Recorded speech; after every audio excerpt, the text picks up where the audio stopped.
nosotros. Bien, le pido por favor que vaya conmigo a la palabra, a el Evangelio de Juan, capítulo 6. Y vamos a estar hoy meditando, lo leía ya Jorge hace un rato, en los versículos del 59 al 71.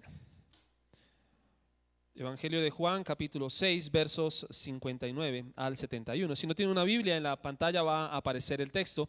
Le pido por favor que si lo tiene, se ponga sobre sus pies y me acompañe y leemos juntos la palabra del Señor.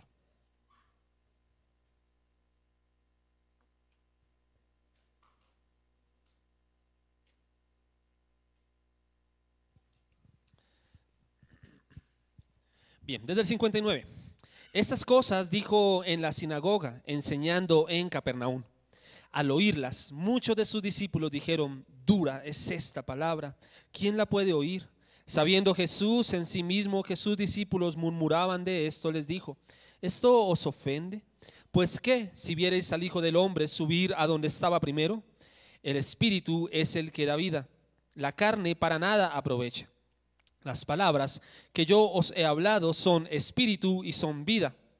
Pero hay algunos de vosotros que no creen, porque Jesús sabía desde el principio quiénes eran los que no creían y quién le había de entregar. Y dijo: por eso os he dicho que ninguno puede venir a mí si no le fuere dado del Padre. Desde entonces muchos de sus discípulos volvieron atrás y ya no andaban con él. 67 dice: dijo entonces Jesús a los 12: ¿queréis acaso iros también vosotros? Y le respondió Simón Pedro: Señor, ¿a quién iremos? Tú tienes palabras de vida eterna, y nosotros hemos creído y conocemos que tú eres el Cristo, el Hijo del Dios viviente. Jesús le respondió: ¿no os he escogido yo a vosotros los 12 y uno de vosotros es diablo? Hablaba de Judas Iscariote, hijo de Simón, porque este era el que le iba a entregar y era uno de los 12. Oremos. Señor, estamos en esta mañana nuevamente ante ti, ante tu palabra, con total reverencia y a la vez con total dependencia, Señor. Somos conscientes de que si este libro se abre, pero tu Espíritu Santo no interviene, tú no intervienes en medio de eso, Señor, de nada va a servir lo que aquí digamos. Por eso suplicamos en esta mañana la guianza de tu Espíritu Santo, su presencia en medio de nuestras vidas para convencernos, para confrontarnos, para consolarnos. Oramos, oh buen Dios, para que también por medio de la obra de tu Espíritu podamos ver a Cristo mientras predicamos. Que tu palabra cumpla ese propósito para el cual tú la has dejado, Señor. Examínanos en esta mañana y ve si hay en nosotros camino de perversidad. Examínanos en esta mañana y revela para nosotros, porque tú ya conoces, pero para nosotros revela, por favor, las intenciones de nuestro corazón, Señor. Y permite que mientras somos expuestos a tu palabra podamos ser transformados a la imagen de tu Hijo Jesucristo. Si hay personas, oh buen Dios, que tú has traído a este lugar y aún no te conocen, aún no han venido a salvación, por favor que tu palabra también pueda producir fruto para salvación, Señor. Que al final de todo esto tu nombre pueda ser exaltado, Señor. Tu palabra pueda correr y ser glorificada, y nosotros como tu iglesia, como tu pueblo, podamos, oh Señor, ser más formados a la imagen de tu Hijo. Te rogamos esto, nuestro buen Dios, en Cristo Jesús, nuestro Señor y nuestro Salvador. Amén y amén. Bien, querido hermano, tome su lugar, por favor. Vamos a comenzar. Bien, hoy, si Dios permite, estaremos terminando el Evangelio de Juan en el capítulo 6. Llevamos cerca de 5 domingos enseñando sobre esto. Llevamos cerca de 5 domingos desde la multiplicación de los panes y de los peces hasta hoy que llegamos aquí a palabras de vida eterna. Han pasado diferentes sermones y hay algunas cosas que me gustaría, antes de entrar de lleno al sermón, que podamos ver. Y es primero notar cómo empieza el capítulo 6. Si nosotros vamos por un momento al capítulo 6, en los primeros versículos damos un repaso, vamos a encontrar a Jesús primero con sus discípulos, pero después rodeado de una cantidad innumerable de personas, al punto de que para ese día, el día antes del sermón que vamos a predicar hoy, Jesús se ha reunido con tanta gente que solo contando hombres, habían 5,000 hombres. solo contando los hombres, sin contar las mujeres y los niños. 5,000 personas, digamos que había un niño por cada hombre, una mujer por cada hombre, cerca de 10,000, 12,000 personas al lado de Jesús, queriendo escuchar lo que Jesús decía, queriendo ver lo que Jesús hacía.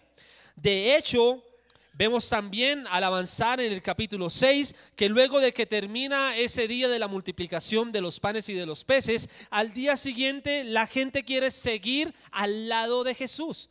La gente todavía quiere ir detrás de él. Entonces van y como no lo encuentran en el lugar donde estaban, preguntan dónde está el maestro y se desplazan hacia donde está el maestro. La gente tiene un afán en ese momento por ir detrás de Jesús. Ellos van porque han visto las obras de Jesús en medio de ellos, porque Jesús los ha alimentado con pan. Ellos van porque Jesús parece el cumplimiento de aquella profecía dada en el Éxodo. Un profeta mayor que Moisés, aquí está, y ese Jesús parece el cumplimiento de esto. Al parecer el Redentor, el que había de librar a Israel de la mano de los romanos, está llegando, está en medio de ellos y la gente lo quiere ver. La gente quiere ver a ese Jesús. Sin embargo, y otra vez a medida que avanzamos en el texto, comenzamos a ver que las multitudes ya no son tales. Parece que la gente comienza como a irse del lado de Jesús. Hay algunas razones por las cuales nosotros podemos ver que las personas comienzan a desprenderse de Jesús. En el versículo 26, y vamos a estar moviéndonos en el capítulo 6, vamos a encontrar algunas de las razones por las cuales las personas se mueven del lado de Jesús. En el versículo 26 vemos que respondió Jesús y les dijo: de cierto os digo que me buscáis, no porque habéis visto las señales, sino porque comisteis el pan y os saciasteis. Entonces las personas que querían estar al lado de Jesús por sus milagros y por sus obras, comienzan a retirarse de él porque sus intenciones son confrontadas. Comienzan a descubrir o comienzan a escuchar a Jesús confrontándolos con sus intenciones, descubriendo las intenciones del corazón. Entonces la gente dice: bueno, nos descubrieron, mejor ya no estemos más al lado de Jesús.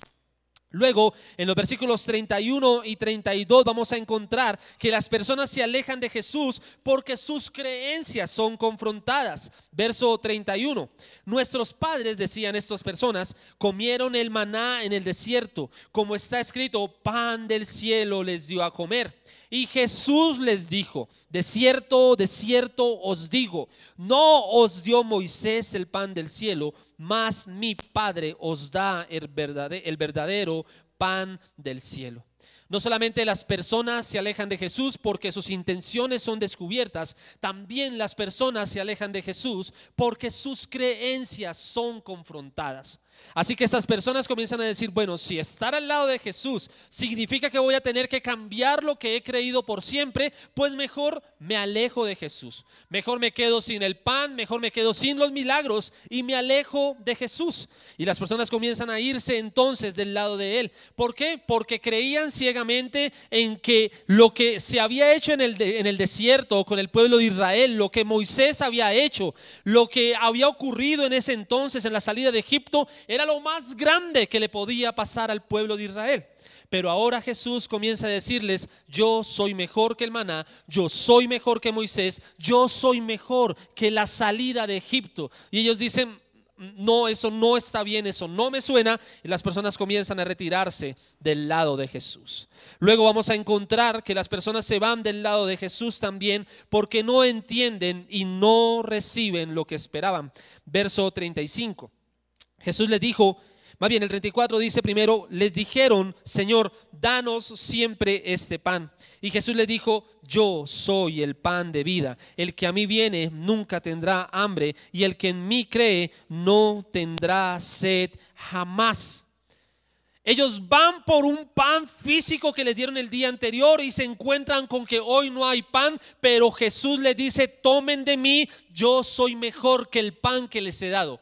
Y ellos dicen: bueno, quizás no, Señor, quizás mejor nos quedamos con el pan que nos has dado, y si no lo tienes, pues mejor nos retiramos.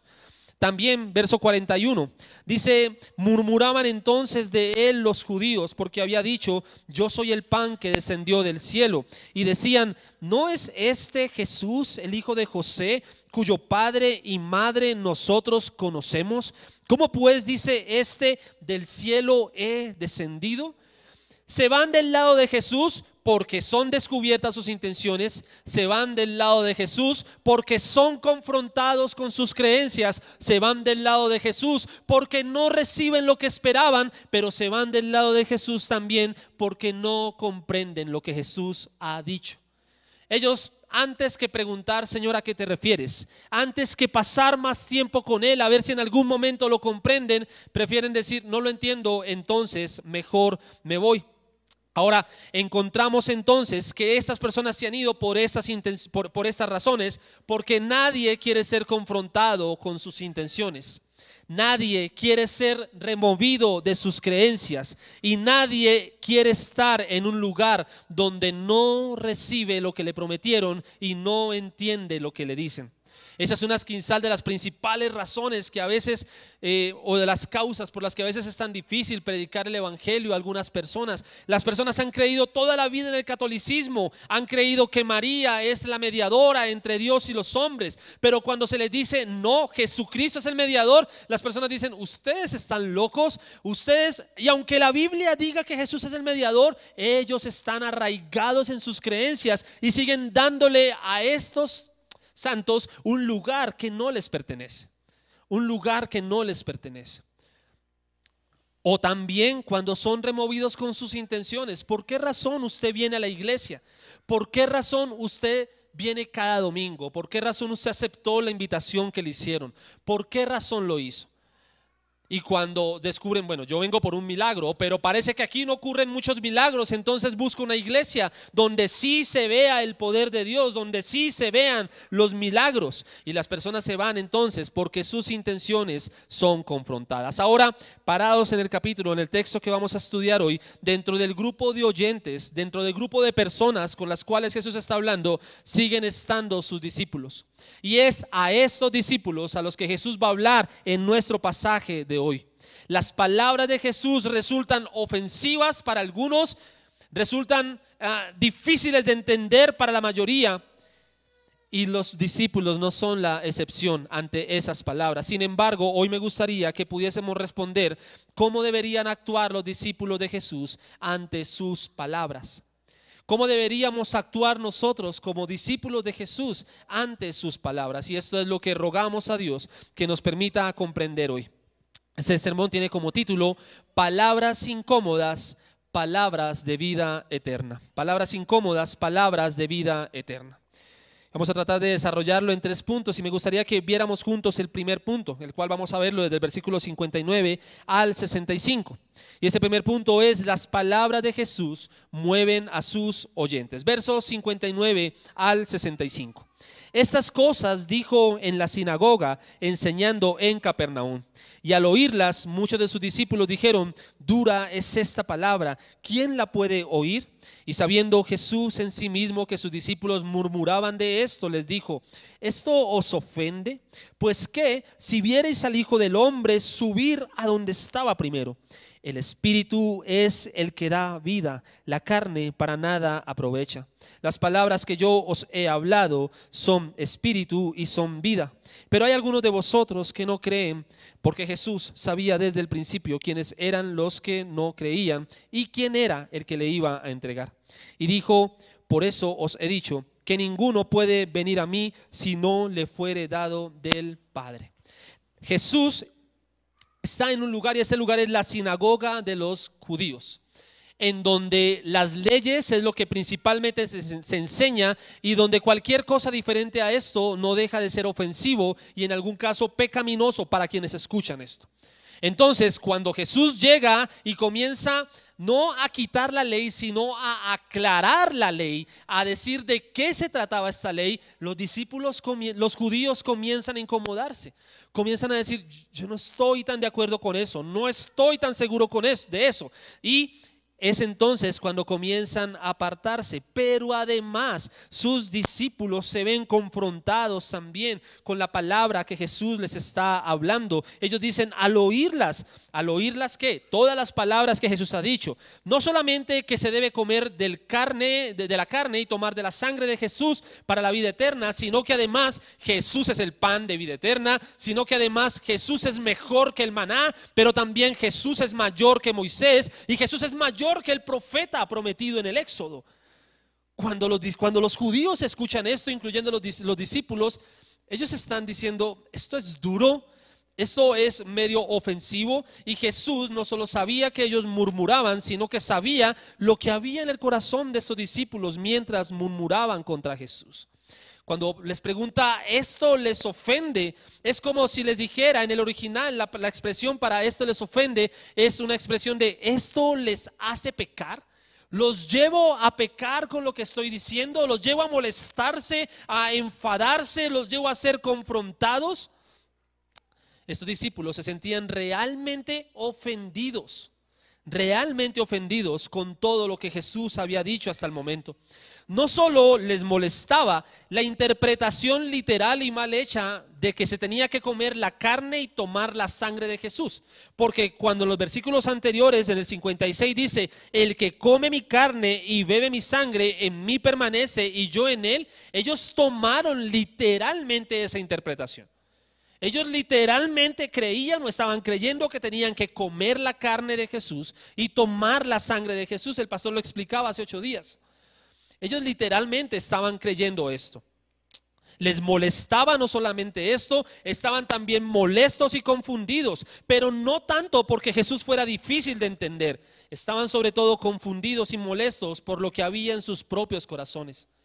Estaban molestos y confundidos porque lo que ellos consideraban hasta ese momento como las mayores verdades reveladas solo eran imágenes borrosas que se hacían cada vez más claras delante de Jesús. Todo lo que se había dicho en el Éxodo, cada cosa que ocurrió desde la salida del desierto, desde la salida de Egipto, durante el desierto, solo apuntaba a un Salvador. El maná apuntaba a un mejor Salvador. Moisés apuntaba a un mejor Redentor. Eso no era lo mejor que les podía pasar. Cristo era lo mejor que les podía pasar, pero ellos no estaban dispuestos a aceptarlo. Estaban incómodos al escuchar eso. Ellos preguntaban, ¿quién podía haber mejor que Moisés? ¿Qué cosa podría haber mejor que el maná? ¿Cómo es que este hombre del que conocemos su procedencia, conozco a su papá, conozco a su mamá, sé a qué se dedica, es el carpintero, cómo es que este hombre puede darnos la vida eterna? La incomodidad estaba en ellos. Lo cierto es que uno mayor que Moisés y uno o algo mejor que el maná se estaba revelando ante sus ojos, y esa revelación de Jesús les incomodaba. Esa revelación de Jesús les incomodaba. Como la luz en la mitad de la noche para alguien que lleva mucho tiempo dormido, así mismo la luz de la revelación de Jesús incomodaba a este grupo de personas que vivían en oscuridad. Asimismo, la luz de Jesús incomodaba a este grupo de personas. No hay nada que quizás resulte más vergonzoso que ser expuestos cuando estamos en una situación incómoda, en una situación de vergüenza. No hay nada que resulte quizás también más vergonzoso que darse cuenta que todo lo que uno creyó toda la vida no era cierto. No hay nada que resulte quizás más incómodo que darse cuenta que creí toda mi vida que algo era verdad y luego no es cierto. Eso incomoda, y en algunos casos las personas hubiesen preferido no enterarse de la verdad y seguir viviendo en la mentira que pasar por la incomodidad que la verdad significa. Para estos hombres, todo lo que habían creído ahora parece sin sentido, ahora parece que no tiene ninguna razón de ser. Así que cuando ellos dicen, dura es esta palabra en el versículo 60, lo que están diciendo es, Señor, nos estás ofendiendo.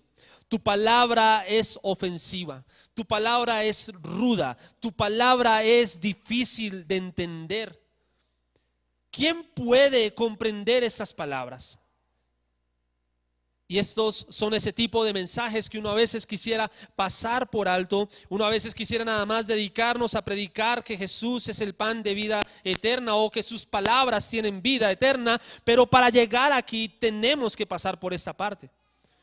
Debemos reconocer primero que quizás nuestros corazones han tomado en algún momento la palabra del Señor como ofensiva hacia nosotros. Como ofensiva hacia nosotros. Inclusive algunos de nosotros quizás cuando tenemos la posibilidad de predicar el evangelio a las personas, nos da miedo decirles que son pecadores. Nos da como pena, se va a ofender. ¿Qué va a decir? Mejor le digo que Cristo lo ama. Mejor le digo que Cristo quiere una relación con él. Pero lo cierto es que lo primero que el ser humano necesita saber es que es pecador. Es que es pecador. John MacArthur dice, si las personas se ofenden porque tú les dices pecadoras, déjalas. Igual han estado toda su vida ofendiendo a Dios. Pero ese es el mensaje que nosotros quizás también necesitaríamos escuchar primero. Lo pecadores que somos. Entonces estos hombres están siendo confrontados con estas verdades, están siendo confrontados con su pecado y preguntan, ¿quién puede aceptar esta palabra? ¿Quién puede escuchar o soportar? ¿Quién puede poner en práctica lo que Jesús aquí está diciendo? Y cuando ellos dicen eso, solo confirma que su mirada está puesta en cualquier otra cosa y que su expectativa es completamente diferente. Ellos podrían decir, ay, ¿qué tiene que ver esto con el pan, Señor? ¿A qué horas repartes el pan de hoy? Mira la hora que es y ya nos vamos a tener que ir para la casa y no hemos comido. ¿A qué horas haces los milagros de hoy? ¿A qué horas podremos ver las señales de hoy? ¿Qué tiene que ver todo esto con tus obras? Las personas preferirían quedarse con las obras de Jesús porque no resultan tan incómodas como sus palabras. Estos hombres podrían aceptar las sanidades. Estos hombres podrían aceptar el pan multiplicado. Estos hombres podrían aceptar al paralítico levantado. Estos hombres podrían aceptar al agua convertida en vino. Pero ellos no podían aceptar que Jesús fuera igual a Dios. No podían aceptar que Él era el verdadero pan y que solo comiendo de Él se puede obtener la vida eterna. Por eso ellos están incómodos, por eso ellos están diciendo, esta palabra es dura, esta palabra está como en el lugar equivocado, esta palabra está como a destiempo, no parece la palabra correcta. Ellos no son conscientes de que este pan se ha hecho hombre, de que Dios se ha hecho carne en Jesucristo para habitar en medio de ellos, pero además para morir por sus pecados. Ellos no agradecen la encarnación, pero tampoco hallan esperanza en las palabras de Jesús, al punto de que ellos murmuran contra Él. Eso es lo que leemos en el versículo 61. Sabiendo Jesús en sí mismo que sus discípulos murmuraban de esto, les dijo, ¿esto os ofende? Y es curioso porque en el texto, en solo el capítulo 6, vamos a encontrar 3 ocasiones en las que el pueblo, en las que ese grupo de personas que escuchan a Jesús murmuran contra Jesús. El punto es que uno esperaría que la murmuración venga de parte de la multitud. Uno esperaría que la murmuración venga de parte de los judíos, pero de parte de los discípulos murmurando contra Jesús. El mismo pecado que cometió Israel luego de ver las grandiosas obras de Dios para liberarlos de Egipto, el mismo pecado que cometieron los judíos solo versículos antes, es el mismo pecado que ahora están cometiendo los discípulos contra Jesús. Están murmurando contra Él. Verso 62. Esto os ofende, se mira el versículo 61, 62. ¿Qué pues si viereis al Hijo del Hombre subir a donde estaba primero? Y este texto, este versículo está en línea con el argumento del versículo 38. Y veámoslo desde el 37, verso 37 del capítulo 6. Todo lo que el Padre me da vendrá a mí, y el que a mí viene no le echo fuera. Porque he descendido del cielo no para hacer mi voluntad, sino la voluntad del que me envió. Jesús les ha afirmado que Él ha descendido del cielo para hacer la voluntad de Dios. Y a ellos les ofende que Jesús diga eso, les ofende que Jesús diga que Él es el pan de vida, les ofende que Jesús se haga igual a Dios, les ofende que Jesús se haga mayor que Moisés, les ofende que Jesús se presente como mejor que el maná, les ofende tremendamente esto. Y sin embargo, la respuesta de Jesús a esa ofensa, a ese sentimiento de ofensa de parte de ellos es: ¿les ofende que yo diga que bajé del cielo? Les va a ofender mucho más el día en que me vean subir en gloria.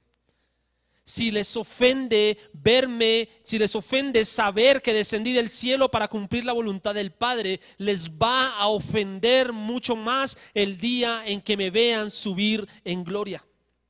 Y ese sí que está allí, la palabra pues que, si viereis, ese sí podríamos cambiarlo por un cuándo. Pues que cuando viereis al Hijo del Hombre subir a donde estaba primero. Que cuando el Hijo del Hombre afirme su autoridad. Y esto habla de esa autoridad de Jesús. Jesús tenía autoridad para decirles todo lo que les estaba diciendo. Jesús tenía autoridad para confrontarlos, Jesús tenía autoridad para ilustrarlos respecto a la ley, Jesús tenía autoridad para cambiarles el modo de pensar. Jesús tenía la autoridad, y si a ellos les molestaba que Jesús dijera tener esa autoridad, les iba a ofender mucho más el día en que comprobaran que esa autoridad es cierta. Pienso en algo que decía R.C. Sproul hablando del texto en el que dice que allí será el lloro y el crujir de dientes. Cuando se habla de este pasaje, en la explicación de R.C. Sproul dice que cuando se habla del lloro se refiere a aquellas personas que irán al infierno llorando y pidiendo una oportunidad. Diciendo: no, Señor, no me eches allá. No, Señor, no, por favor, ahora sí te prometo que si me das otra oportunidad voy a cambiar, te voy a aceptar, te voy a reconocer, voy a vivir en dependencia de ti. Ese lloro tiene que ver con eso. Pero el crujir de dientes tiene que ver con la expresión que hacemos los seres humanos cuando nos molestamos. De cuando uno le molesta tanto algo, uno aprieta sus dientes, aprieta las manos y quiere comerse el mundo o las personas que tienen por delante. Y ese crujir de dientes y ese apretar las manos es lo que nosotros vemos aquí. Les va a ofender. Van a decir: ¿quién te crees, Dios, para ponerme en el infierno? ¿Con qué autoridad me dejas aquí? ¿Quién eres? ¿No sabes quién soy yo? De nada me sirvió todo lo que viví, de nada me sirvió hacer y podremos presentar una cantidad de cosas o de diplomas hechos, de cosas que hicimos para Dios. Lo cierto es que resultarán ofendidos y resultaremos ofendidos el día en que el Hijo, el día en que la autoridad del Hijo que sea evidente ante nuestros ojos. Cuando la autoridad del Hijo sea evidente ante nuestros ojos, seguramente resultaremos ofendidos. Habrán personas que ni así cambiarán su manera de pensar de Jesús, que ni así cambiarán su manera de pensar de Él, y le dirán: ¿quién te crees para ponerme aquí? ¿Quién te crees para no salvarme? ¿Quién te crees para no socorrerme? ¿Quién te crees para tratarme de esta manera? Ese será el crujir de dientes. Y si a estos hombres les ofendía que Jesús dijera eso, pues les iba a ofender mucho más el día en que su autoridad quedara revelada sin cómo dudar de ella. Les iba a ofender mucho más. A estos hombres les molesta la autoridad de Jesús, les incomoda. Y queridos hermanos y amigos que nos acompañan en esta mañana o que están en casa viendo este sermón, reconozcamos que una de las principales razones por las que nos cuesta venir a Jesús no es que su mensaje sea un mensaje difícil de entender, sino más bien que no queremos rendir bajo su autoridad cada área de nuestra vida. Si seguir a Jesús significa rendirme a Él, yo no quiero. Yo no quiero. Y es lo que estos hombres están pensando. Lo sabemos por el contexto, lo sabemos porque están incómodos, lo sabemos por lo que va a pasar después. Si seguir a Jesús significa rendir, yo no quiero. Yo no quiero. Para los creyentes, una de las principales causas por las cuales dejamos de orar y buscar el rostro del Señor en oración o en lectura de la palabra es porque cuando el creyente verdadero ora al Señor, busca al Señor en oración, en esos espacios su vida es confrontada. Y al su vida ser confrontada, eso lo lleva a reconocer pecados que son incómodos de reconocer, a confesar pecados que son incómodos de confesar, y a cambiar la manera de vivir momentánea que me está produciendo tanto gozo, también momentáneo. Así que si acercarme a Jesús significa eso, prefiero no exponerme ante la luz, prefiero seguir viviendo en esta oscuridad, prefiero que la luz no me vea, prefiero que la luz no me tome, prefiero estar aquí, prefiero estar aquí. Nos incomoda profundamente el ser expuestos ante la luz. Por otra parte, la mayoría de personas que alguna vez escucharon de Jesús y han dejado pasar el mensaje, lo hacen porque consideran que no tienen por qué rendir su vida ante Jesús. Él no tiene por qué tener el control, Él no tiene por qué tener el gobierno de sus vidas. Y cuando se encuentran con verdades como estas, que Jesús demanda todo de nosotros, eso nos incomoda. Y si eso nos incomoda, y si eso les incomoda, ¿qué haremos cuando veamos a Jesús regresar en poder? ¿Qué haremos en ese momento?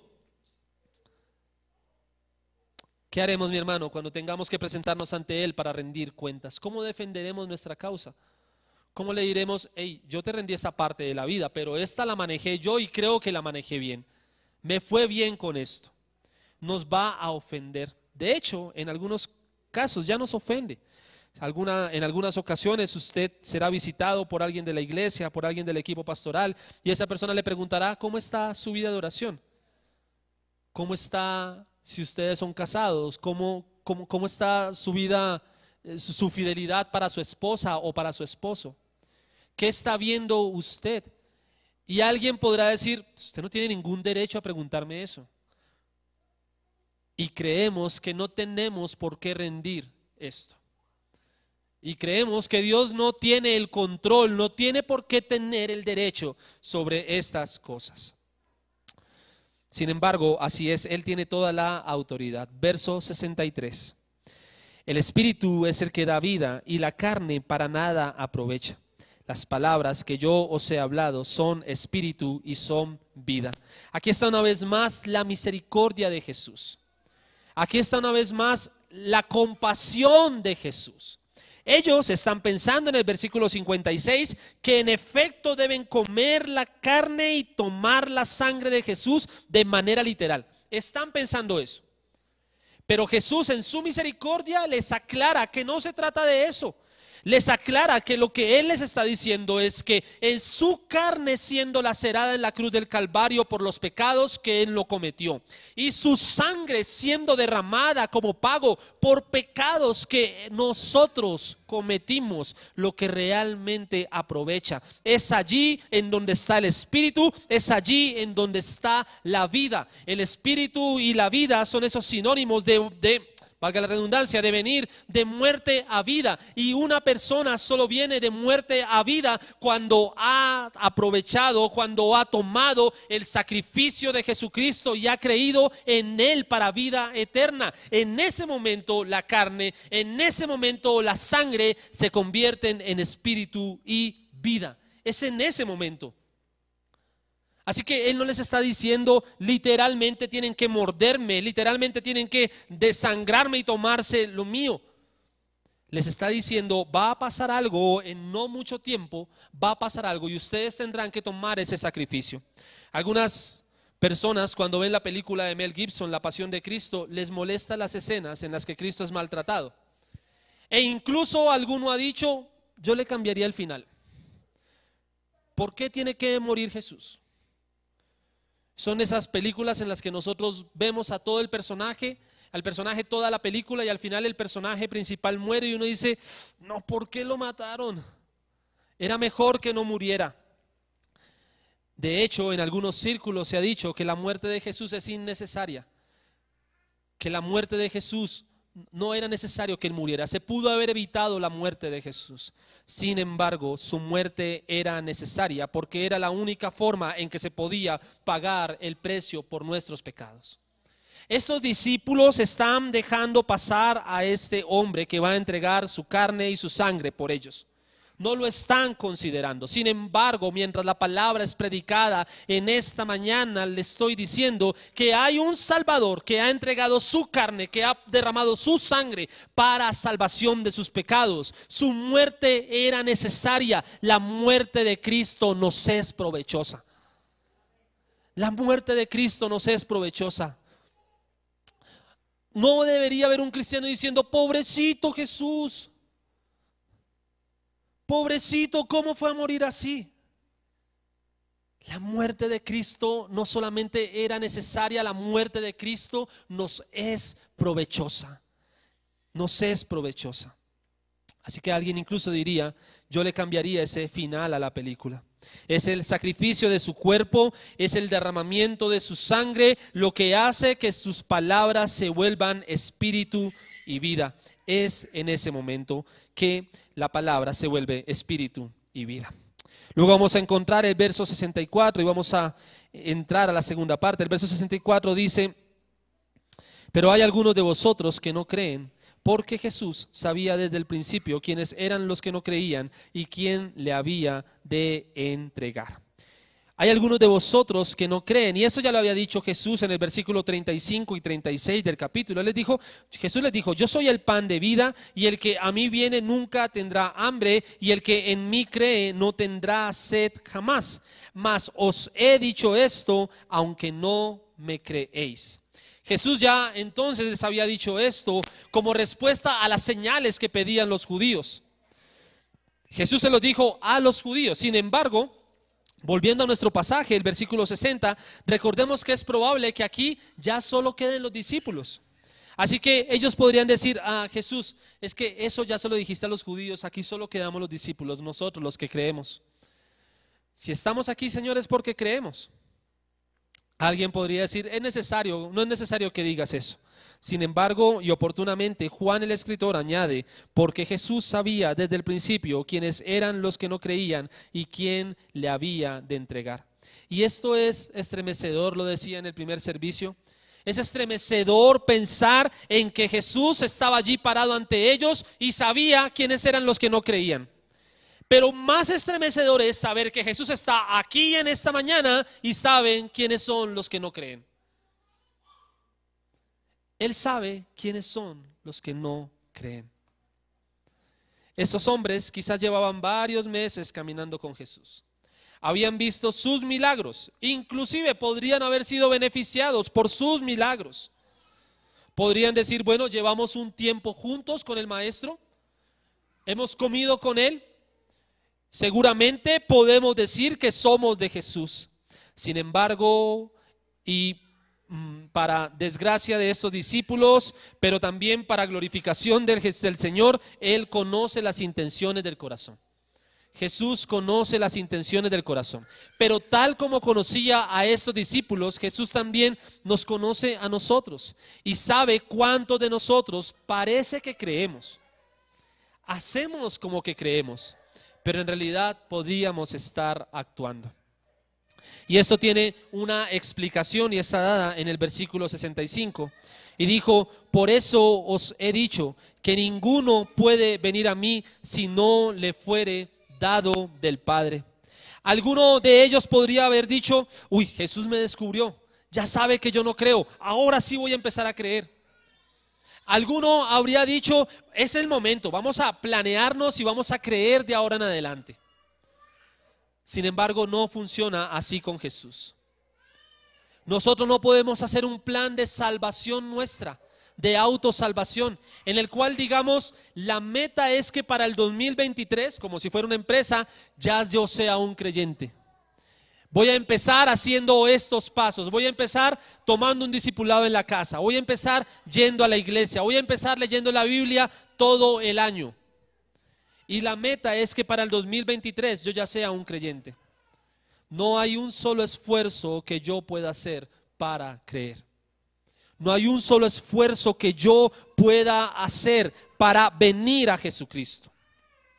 Esos discípulos podían hacer todo el esfuerzo para parecer, pero a no ser que hayan sido dados a Cristo por Dios, jamás lograrían creer para salvación. No hay forma en que nuestro esfuerzo humano resulte en que nos convirtamos en verdaderos discípulos. Y sin embargo, tenemos la responsabilidad de examinar nuestras vidas constantemente. Estas duras palabras conmovieron a todos los que escuchaban este mensaje. ¿Cómo es posible que llevemos tanto tiempo con el Señor y aún Él dude de nosotros? ¿Cómo es posible que, mire, se fueron los judíos y nosotros aquí seguimos? Se acabó el pan y nosotros aquí seguimos. Estamos dando fe. O sea, debería creer en nosotros. ¿Cómo viene ahorita a sembrarnos dudas? ¿Cómo viene ahora a no creer en nosotros? A juzgar nuestras intenciones. El primer punto era: las palabras de Jesús conmueven a los oyentes. Y cuando digo conmueven, quizás pude haber utilizado otra palabra, porque no estoy refiriéndome a conmover de contristar, conmover de ponerlos tristes. Estoy hablando de conmover, de literalmente revolcar, de sacudir. Creo que la palabra era sacudir. Las palabras de Jesús sacuden a los oyentes. Cada vez que Jesús nos ha hablado, nuestras vidas debieran ser sacudidas. Inclusive en esta mañana nosotros mismos podríamos estar pensando qué ofensivo es lo que Libaniel está diciendo allá adelante. Pero además de que las palabras de Jesús sacuden a los oyentes, vamos a encontrar también en este pasaje las reacciones de los discípulos a las palabras de Jesús. Y la primera reacción la encontramos en el verso 66. Desde entonces muchos de sus discípulos volvieron atrás y ya no andaban con él. En el original, para utilizarlo nuevamente, la expresión desde entonces es cambiada por la expresión como consecuencia de. No fue desde que Jesús les dijo esto, fue porque Jesús les dijo eso que muchos de los discípulos volvieron atrás. Literalmente lo que él hizo con esto fue sacudir el palo para ver qué fruta caía y qué fruta quedaba. Literalmente lo que él hizo fue estremecer las ramas para ver qué fruta caía y qué fruta quedaba. Eso fue lo que él hizo. Este tipo de sermones tenían el propósito de estremecer a los oyentes. Y no era sencillamente la expresión de: quienes no crean, se paren y salgan de aquí. El propósito no era: si tú no crees, vete. El propósito cada vez que Jesús predicó es: si tú no crees, ven. Si tú no crees, ven. Cada vez que el evangelio es predicado en una iglesia, no se predica para que la gente se vaya. Pero la gente se va. Pero no se predica para que la gente se vaya. Se predica para que la gente venga a Jesús. Se predica para esto. Ahora, ¿quiénes vendrán? Los que han sido dados por el Padre. Se predica para que seamos sacudidos. Por eso no debiéramos conformarnos con sermones light, con sermones ligeros, con sermones que levantan nuestro espíritu y nos recuerdan lo fuertes que somos en Dios. No debiéramos conformarnos con enseñanzas en las cuales nos igualan a Jesús. Debiéramos clamar constantemente por enseñanzas que nos muestren nuestra necesidad de un Salvador. Cada vez que el evangelio es predicado, no es para que la gente se vaya, es para que la gente venga, porque nadie que venga a Jesús, viendo a Jesús, será rechazado. Nadie que venga hacia Jesús, mirando a Jesús, será rechazado. El punto es que estos hombres vinieron a Jesús mirándose a ellos mismos, mirando sus propios beneficios, mirando lo que de él podrían tomar, buscando sus propios réditos, buscando lo mejor para ellos. Nadie puede entonces venir a Jesús mirando hacia otra parte y creer que todo va a estar bien. Así es que este texto tiene ese propósito de sacudirlos. La idea no era que se fueran. Ahora el Señor sabía quiénes se iban a ir. Pero siempre el propósito de la predicación del evangelio es que las personas vengan a salvación. Ese es el propósito con el cual se predica. Tiene un propósito que el Señor usa, que es utilizarlo como juicio luego para condenación. Pero el propósito con el cual lo predicamos desde las iglesias es que las personas vengan al arrepentimiento. Los discípulos que se fueron se sintieron descubiertos y en vez de arrepentirse, en vez de decir, es cierto, Señor, mis intenciones han sido equivocadas, es cierto, Señor, he confiado demasiado en mis creencias, es cierto, Señor, me ofende, pero es cierto, tú eres el pan de vida eterna. En vez de eso, prefirieron irse, prefirieron correr y ya no andaban con Jesús. Y por el contexto de todo el pasaje, también lo dije temprano, podemos decir, como dice un cantante vallenato, ellos iban con Jesús, ellos caminaban con Jesús, ellos comían con Jesús, pero, ahí no se la saben, pero no eran de Jesús, pero no eran de Jesús. Y nuevamente, no es solo cuidado con Judas, sino cuidado de nosotros mismos, porque podemos vivir aquí, podemos venir a la iglesia, podemos cumplir con determinadas funciones en la iglesia, podemos inclusive parecer buenos padres creyentes, podemos actuar, pero seremos estremecidos y entonces se comprobará si somos o no somos de Él. Ahora, es muy importante aclarar que Jesús no perdió estas ovejas.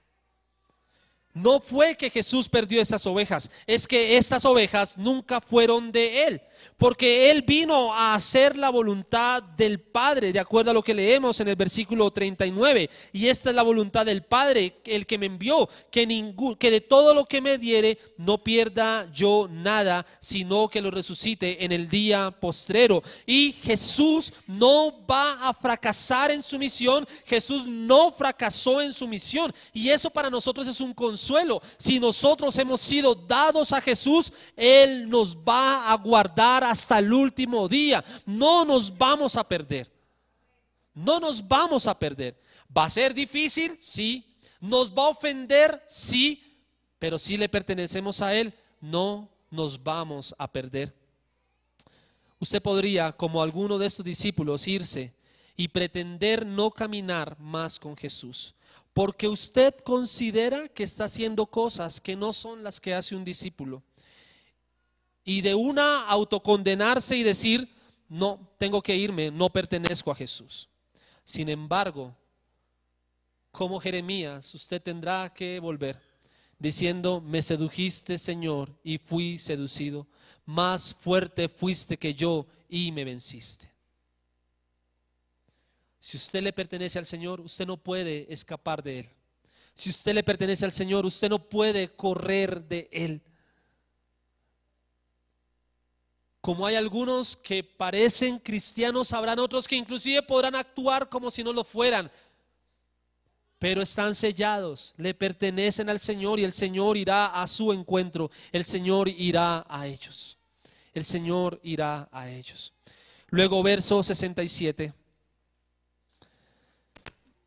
Ahí hay una hermosa pregunta aquí. Dijo entonces Jesús a los 12, ¿queréis acaso iros también vosotros? ¿Qué tal esa pregunta? O sea, el momento más incómodo quizás. Se paran todos los discípulos que dijeron, bueno, esto no era lo que yo esperaba, me voy, y comienzan a marcharse de a uno, de a uno, de a uno, y quedan al final los discípulos que el Señor ha escogido. Y se miran entre ellos ¿y ahora qué? ¿Nos vamos o nos quedamos?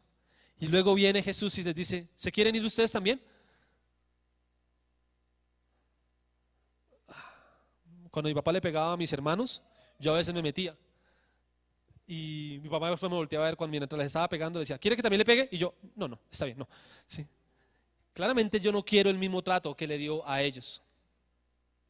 Y estos hombres están siendo confrontados con Jesús una vez más. Es hermoso porque uno diría, una persona, Jesús, qué falta de respeto. Ellos se quedaron, agradéceles por quedarse. Agradéceles porque están allí. Y quizás algunos de nosotros también vivimos el evangelio pensando que se trata de eso, que Jesús o que Dios nos debe algo a nosotros. Nos debe algo a nosotros. Y servimos y por servir creemos que el Señor nos debe y hacemos cosas en la iglesia y por hacer creemos que el Señor nos debe. Pero cuando vamos a la Escritura nos damos cuenta cómo el Señor confrontaba a sus discípulos. ¿Ustedes también se quieren ir? ¿Ustedes también se quieren ir? Querido hermano, si usted hace algo para el Señor no le debe nada a usted. Y si usted cree que lo hace al hacerlo, el Señor le debe algo, deje de hacerlo. Deje de hacerlo. Ni venir a la iglesia es algo que el Señor nos debe a nosotros, ni ofrendar es algo que el Señor nos debe a nosotros, ni dejar determinados pecados es algo que el Señor nos debe a nosotros. Todo se lo debemos nosotros a Él. Todo, todo, todo. Eternos deudores de nuestro Señor. Verso 68 para ver la segunda reacción. Primero los que se van y ahora a los que se quedan. Verso 68. Le respondió Simón Pedro: Señor, ¿a quién iremos? Tú tienes palabras de vida eterna. Qué hermosa respuesta, qué hermoso texto. Y acá está otra vez nuestro hermano Pedro, el impulsivo, diciendo: no, aquí no se para nadie, de aquí no se va nadie. Señor, nos quedamos, porque ¿a quién más iremos si tú tienes palabras de vida eterna? Y hay unas verdades en lo que está diciendo Pedro. Pedro está diciendo: Señor, no tenemos a dónde ir. Y aunque quisiéramos, no tenemos otro lugar a donde ir. Ya no podemos volver a nuestras tradiciones, porque descubrimos que todas apuntan hacia ti. Ya no podemos volver a los sacerdotes del templo, porque descubrimos que tú eres el sumo sacerdote. Ya no puedo volver a mi profesión, a rehacer mi vida, porque antes no tenía vida. En ti lo he encontrado todo. Como la mujer samaritana, hemos hallado en ti la fuente de agua que salta para vida eterna. Y sí, Señor, tus palabras ciertamente son duras, tus palabras ciertamente son incómodas, pero son incómodas porque incomodan el pecado de nuestro corazón. Pero ¿a quién más iremos si solo tú tienes palabras de vida eterna? ¿A quién más iremos, Señor? ¿A quién más iremos? Hermano querido, ¿a quién más va a ir usted? ¿A quién más va a ir usted? Nada ni nadie puede satisfacer el corazón de aquel que ha bebido de Cristo. Aquella persona que ha probado de Cristo jamás encontrará satisfacción en otra fuente que no sea en nuestro amado Salvador. Si usted ha bebido del Señor, bebió de un agua que es para vida eterna. Si usted ha bebido del Señor, bebió de un agua que es para siempre. Y para aquel creyente que quizás está pasando por momentos en los que cree que se ha ido del Señor y que está lejos del Señor, hay una pregunta que la palabra nos deja hacer, y es: ¿cuánto tiempo más comerá usted la lavaza con los cerdos antes de levantarse e ir a la casa de su padre? Espero que recuerden el contexto. El hijo pródigo cree que puede irse de la casa de su padre y vivir como si nada pasara y terminar comiendo lavaza, aguamasa lo llamamos en el valle.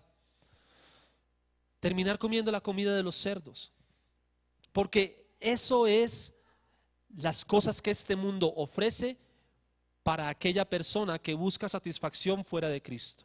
Una vez usted ha encontrado, ha probado al Salvador, una vez usted ha sido alcanzado por Él, cualquier cosa que usted busque en este mundo para reemplazar a su Señor no será más que aguamasa, no será más que lavaza. ¿A quién más podemos ir? ¿A quién más podemos ir? Sin embargo, esta exclamación de Pedro no es una exclamación ciega o sin fundamento. No eres lo mejor. Jesucristo es muy chévere. El evangelio está súper bien. No es una exclamación así, es una exclamación que tiene completo argumento y completo peso. En el 69 él dice: y nosotros hemos creído y conocemos que tú eres el Cristo, el Hijo del Dios viviente.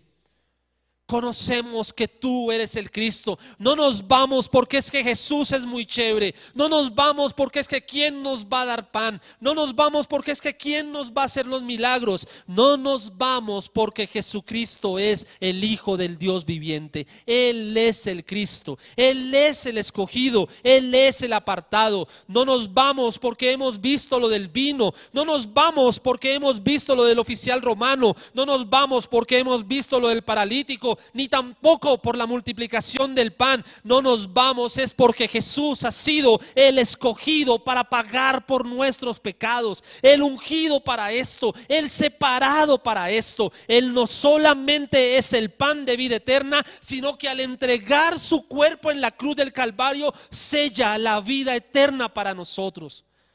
No nos vamos por eso. No nos vamos por eso. Tú eres el Hijo del Dios viviente. Esta comunión que estos discípulos estaban teniendo con Jesús les permitía por gracia creer y conocer cosas que solo les es dado a conocer a los hijos de Dios. Eso quiere decir que si nosotros no consideramos a Jesús lo suficientemente atractivo, es porque quizás no estamos teniendo comunión con el Padre. Si para usted Jesús es una opción y no su vida entera, es porque quizás no estamos teniendo comunión suficiente con el Padre.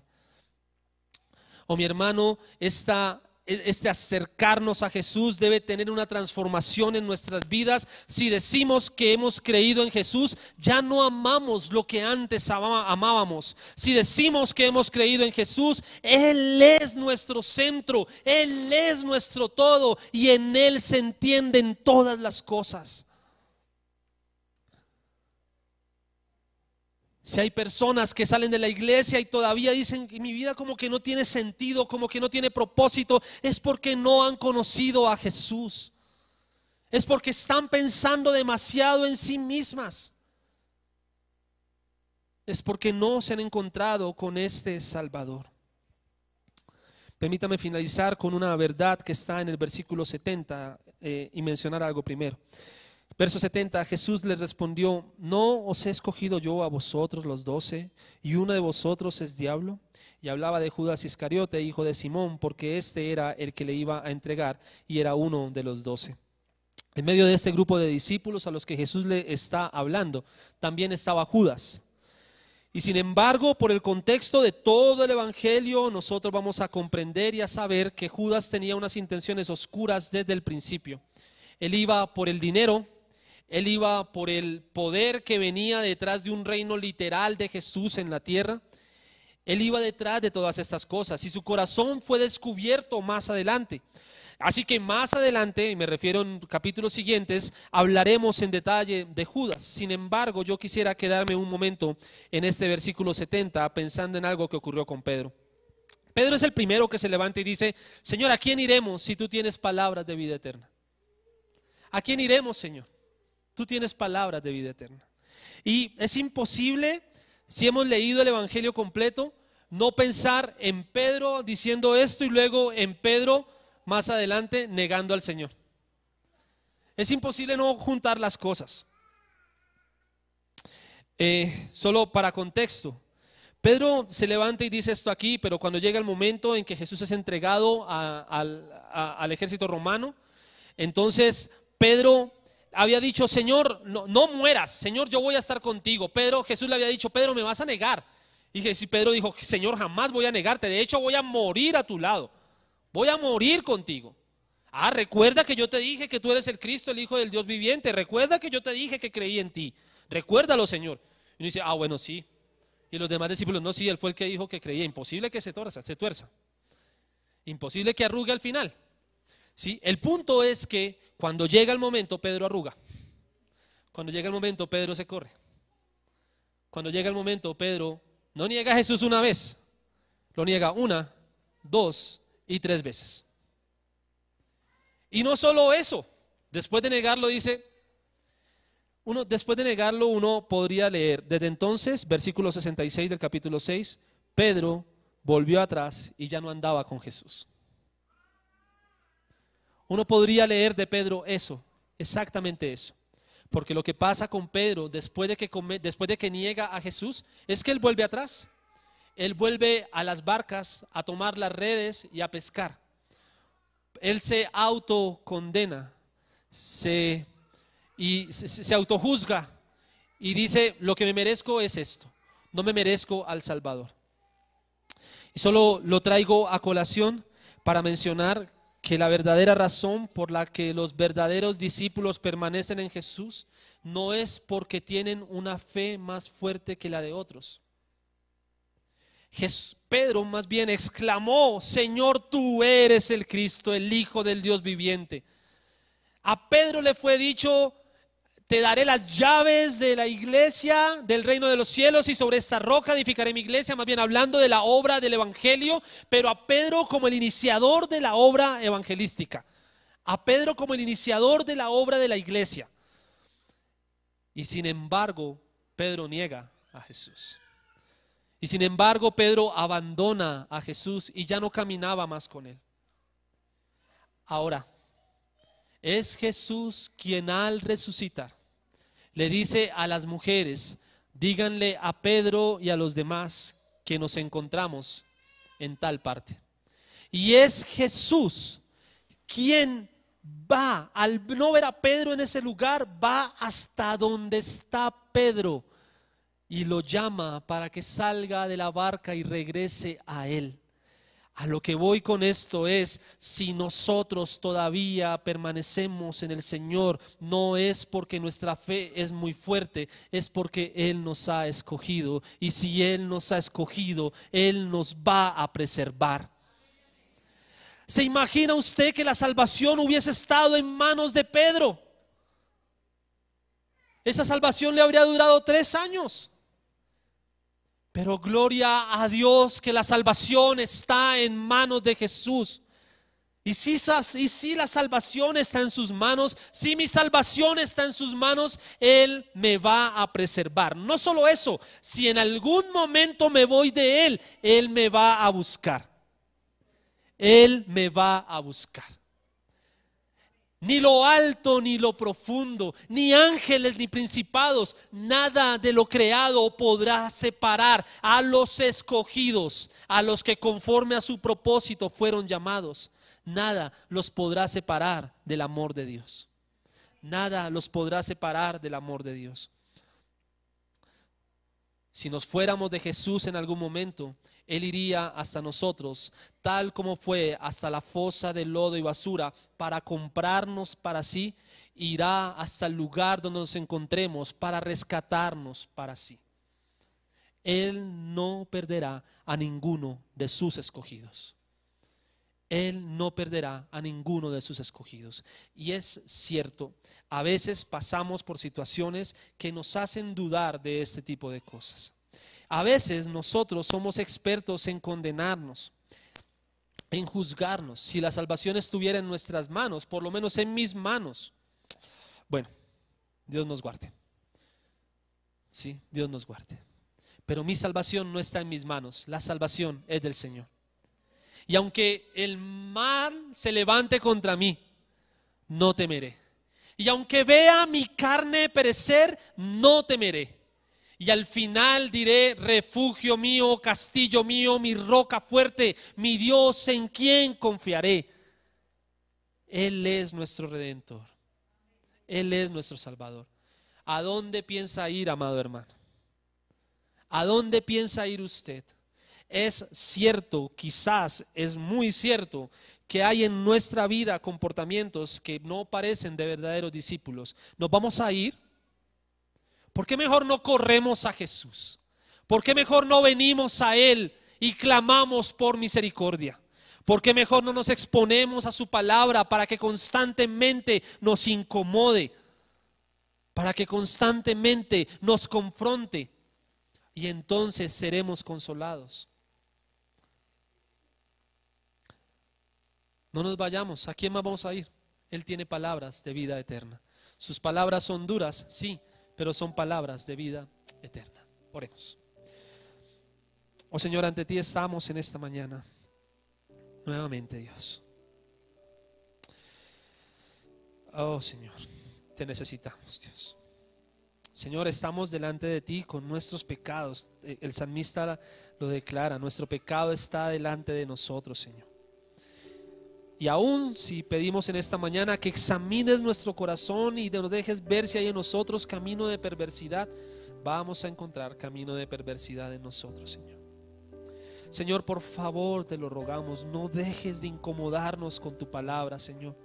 No nos dejes en la comodidad de nuestro pecado. No nos dejes en la comodidad de nuestra maldad, Señor. No nos dejes en el placer momentáneo que el pecado produce. Por favor, incomódanos y llévanos hacia ti una vez más. Por favor, te lo rogamos, Señor. Que aquel que empezó en nosotros la buena obra la pueda perfeccionar hasta el día de Jesucristo. Te lo rogamos. Por favor, Señor, ten misericordia de mis hermanos que están en esta mañana aquí, Señor, y están pasando por dificultades, están pasando aún por desiertos espirituales, están pasando por momentos en los que su fe flaquea, en los que su fe ha flaqueado, Señor. Recuérdales a ellos quién los ha escogido, recuérdales a ellos quién los ha salvado, recuérdales por favor por la obra de tu Espíritu Santo a quién le pertenecen, y que ese recordar, que esa obra de tu Espíritu Santo los afirme en tu palabra, los afirme en tu camino, Señor. Te lo ruego, por favor, hazlo conmigo también, Señor. Te lo ruego. Oro, Señor, por aquellas personas que escuchan este mensaje en casa o que hoy aquí nos visitan, Señor, y aún no se reconocen como discípulos, para que por favor los incomodes al punto de que ellos puedan rendir su vida ante ti, Señor. Llámalos para salvación, te lo rogamos, Señor. Que por favor tu palabra cumpla el propósito y el fruto para el cual tú la has enviado, Señor. Es nuestra oración, es nuestro ruego, en el nombre glorioso de Jesús nuestro Salvador. Amén. Amén. Bien, mis hermanos, el Señor